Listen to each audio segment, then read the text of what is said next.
आपके साथ कितनी बार ऐसा हुआ है कि आपने जस्ट कुछ पढ़ा, फिर कुछ सेकंड बाद आपको वापस इस पेज को पढ़ना पड़ता है क्योंकि आपको याद ही नहीं रहता कि आपने क्या पढ़ा था और आप अपने दिमाग पर जोर लगाते हो, उसे एक इन्फॉर्मेशन को याद दिलाने के लिए फोर्स करते हो, पर कुछ याद ही नहीं आता और आपको इस टॉपिक को दोबारा पढ़ना पड़ता है। अगर आप भी इस प्रॉब्लम में फंसे हुए हो और इस मेमोरी की प्रॉब्लम से डील कर रहे हो, आपको पढ़ा हुआ याद ही नहीं रहता और आपको स्टडी करने में भी प्रॉब्लम आती है, आज हम आपके साथ इस प्रॉब्लम का स्टेप बाय स्टेप सोल्यूशन लेकर आए हैं। साथ ही हम आपके साथ बिलियनियर इलॉन मस्क के 2 लर्निंग सीक्रेट्स भी शेयर करेंगे। इसे यूज करके इलॉन मस्क ने स्पेसएक्स को बिल्ड करने के लिए 100 से भी ज्यादा बुक्स पढ़ डाली थी, लेकिन इस नॉलेज को याद भी रखा और इसे अपने वर्क और लाइफ में अप्लाई भी करा। सो वीडियो को एंड तक जरूर देखना। Number 1, pre reading. किसी भी काम को करने से पहले अगर आपको पता हो कि आप क्या काम करने वाले हो, उसे करने में आपका कितना टाइम लगेगा और आप इस काम को कैसे करोगे, तो इससे आप खुद को पहले ही मेंटली प्रिपेयर कर लेते हो। जैसे फॉर एग्जाम्पल, अगर आप मूवी देखने से पहले इसका ट्रेलर देख लो तो आप मेंटली प्रिपेयर हो जाते हो। इसलिए जब आप इस मूवी को देखते हो तो आप ऑटोमेटिकली ट्रेलर में दिखाए हुए सीन्स को याद करने लगते हो। इससे वो आपकी मेमोरी में और भी ज्यादा स्ट्रॉन्ग हो जाता है। सिमिलरली, आप कोई भी बुक पढ़ने से पहले इस बुक के कंटेंट को देख लो या आप जिस चैप्टर को पढ़ने वाले हो इसकी सारी सब हेडिंग्स को देख लो और अगर इस चैप्टर के एंड में इसकी समरी अवेलेबल है तो इसे भी पढ़ लो। इससे आपके ब्रेन को आइडिया हो जाएगा कि आप जो पढ़ने वाले हो वो ज्यादा टफ है या इजी है। पढ़ने से पहले एक बार प्री रीड करने से आप एक इफेक्ट को ट्रिगर करते हो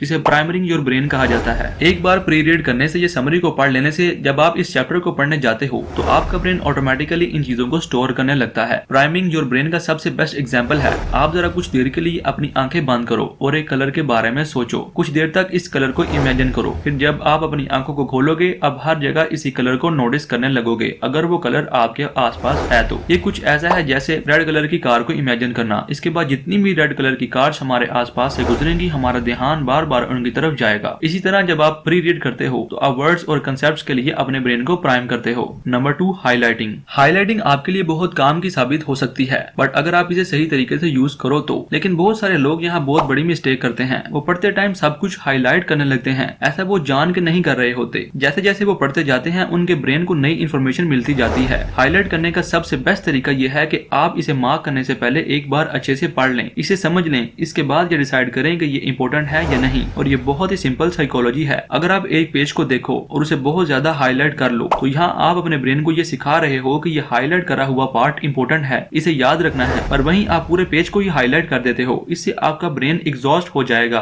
और इतना कुछ याद नहीं रख पाएगा। पर एक व्हाइट पेज पे जब आपका अटेंशन कुछ गिने चुने कलर्ड वर्ड्स पर जाएगा और आपको ऑटोमेटिकली वो याद रहेगा। इसलिए कुछ भी मार्क या हाईलाइट करने से पहले उसे अच्छे तरीके से पढ़ लो। अच्छे से पढ़ने से आप 2 तरह से अपना फायदा करते हो। पहले तो आप अपना पूरा अटेंशन इस बात को समझने में लगाते हो और दूसरा, इससे आपके पेज का कलर चेंज नहीं होता। आप बहुत ज्यादा मार्क करके अपने ब्रेन को ओवरलोड नहीं करते। Number 3, take notes after you read. यहाँ पर सबसे इंपॉर्टेंट है आफ्टर यू रीड। नाउ अब यहाँ आपको वेट नहीं करना कि जब तक अपना चैप्टर पूरा नहीं कर लेते तब तक नोट्स नहीं बनाने, बल्कि आपको यहाँ एक सेक्शन को अच्छे से पढ़ना है और इंपॉर्टेंट चीजें हाईलाइट करनी है। देन उसे एक बार फिर से पढ़ने के बाद अपने हाथों से लिखकर सबसे इंपॉर्टेंट डिटेल्स के नोट्स बनाने हैं। पर आप ये सोच रहे होंगे कि सबसे इंपॉर्टेंट डिटेल्स क्या है और आपको पता कैसे चलेगा कि आपके लिए सबसे ज्यादा क्या इंपॉर्टेंट है। वेल, यहाँ आपको प्री रीडिंग और हाईलाइट से पहले ही पता चल जाएगा कि सबसे इंपॉर्टेंट क्या है। नाउ आपका नोट टेकिंग मेथड कुछ भी हो सकता है। आप जैसे कंफर्टेबल फील करो उस तरह के नोट्स बनाओ। नोट्स बनाने का मतलब है कि आप खुद ही लिखकर इस टॉपिक को एक्सप्लेन कर रहे हो कि आपने इससे क्या सीखा। अब आप खुद को कैसे समझाते हो ये आप पर है। सबसे जरूरी है कि आप लिख लिख कर खुद को समझाएं। नाउ ये 3 चीजें करने के बाद आपकी इस टॉपिक के बारे में नॉलेज बहुत ज्यादा बढ़ जाएगी। इसे भी हाईलाइट करा, नोट्स बनाए, इन सब की कंप्लीट समरी बना दो जो शॉर्ट में इन सब टॉपिक्स को कवर कर दे, जिसे आपको याद रखना है और टाइम टू टाइम इस समरी को रीड करते रहो। Number 4, use first principle. First principle approach के अकॉर्डिंग अगर आप कुछ भी सीखना चाहते हो तो उसे तोड़कर बिल्कुल बेसिक फंडामेंटल्स तक ले आओ और इसके बाद इसे देखो और आगे बढ़ो। इलॉन मस्क ने अपनी 2 कंपनीज टेस्ला और स्पेसएक्स में इसी फर्स्ट प्रिंसिपल अप्रोच को लगाकर बिल्ड करा है। फॉर एग्जांपल, जब इलॉन स्पेसएक्स में अफोर्डेबल रीयूजेबल रॉकेट बनाना चाह रहे थे तो लोग उन्हें कह रहे थे कि रॉकेट्स को क्रिएट करना हमेशा से एक एक्सपेंसिव प्रोसेस रहा है और ये आगे भी ऐसा ही रहेगा। इसीलिए चीप में एक रॉकेट बनाना, वो भी जिसे बार बार यूज करा जा सके, एक नामुमकिन काम है। तो इलॉन मस्क ने यहाँ खुद से क्वेश्चन पूछना स्टार्ट करा